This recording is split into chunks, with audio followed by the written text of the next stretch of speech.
Hi guys, I'm Dr. Lindsay Fisher from Total Performance Physical Therapy, and I'm here today to talk to you just about staying active over the next couple weeks in your homes and how important it is, how it can actually help you prevent illness, and if you're feeling a little under the weather, it can actually make you feel better. So we'll go over a couple guidelines of how to exercise at home, how many times a week, for how often.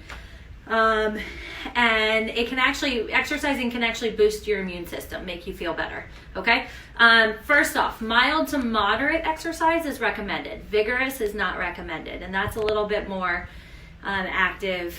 Moderate exercise is basically you can hold a conversation, but you're a little out of breath.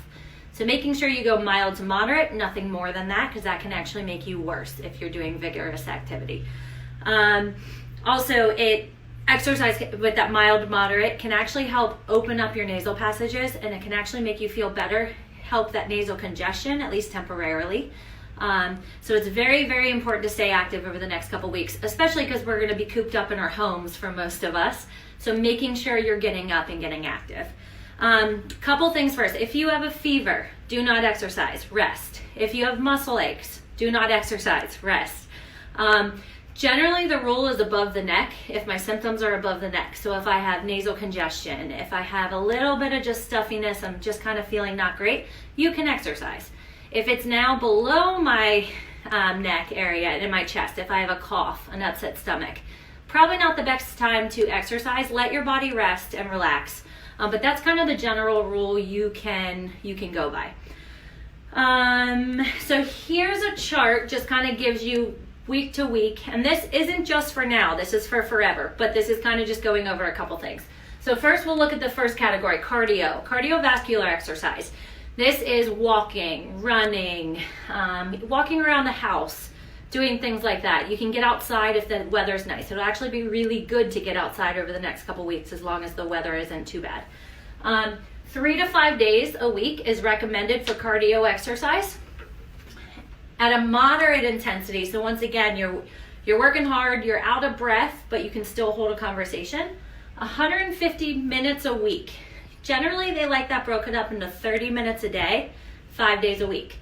This will show all types of health benefits for you.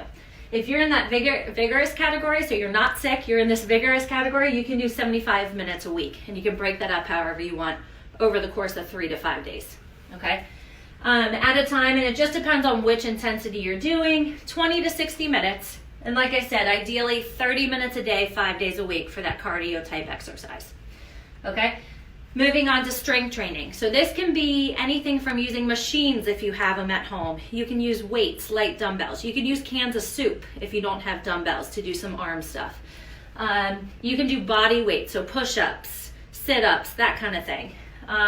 2 to 3 days a week. Generally, you want a day off in between. So that can be just based on your schedule. Hopefully, a lot of us have a lot of time right now to exercise. So 2 to 3 days a week, about 8 to 12 reps per exercise, and about 8 to 10 exercises. So you can come up, they're all over the internet. Just make sure you're smart about the proper form and doing them correctly. Come and ask us or call us if you need any help with that. Flexibility, also a good thing just to get in the habit of. So this is stretching, foam rolling, anything like that, working on the flexibility of your muscles. 3 to 7 days. You can do that every day if you want. Minimum of 3 days a week. The intensity, I basically said go to tightness. So if you're doing a hamstring stretch and you're leaning forward, make sure you go to tightness. You're not pushing past that point. Okay? 30-second holds about 4 times each exercise. So also another thing about the exercise up here, the cardio, these are what's recommended. You can break that up. If you're doing that 30 minutes, 5 days a week, you can break that up 10 minutes in the morning, 10 minutes in the afternoon, 10 minutes in the evening. It can be any way you want it, but getting to that 30 minutes a day. If you haven't exercised in a while, don't jump into those numbers. Make sure you ease in. So if you start out at 10 minutes a day, that's fine. Get up and walk around your house. Get up and walk to the mailbox and back. Get up. And I highly, highly recommend with us in our houses over the next couple weeks, make sure you're getting up every hour. A lot of you will be sitting on your couch probably, watching some TV, watching movies, getting up 5 minutes an hour and making sure you're getting blood flow. The more you sit around, the more prone you are to illness. So please, please, please, exercise is very important. Give us a call if you have any questions. We are open over the next 2 weeks, so please call us. Come in and see us if you need to. And that's it.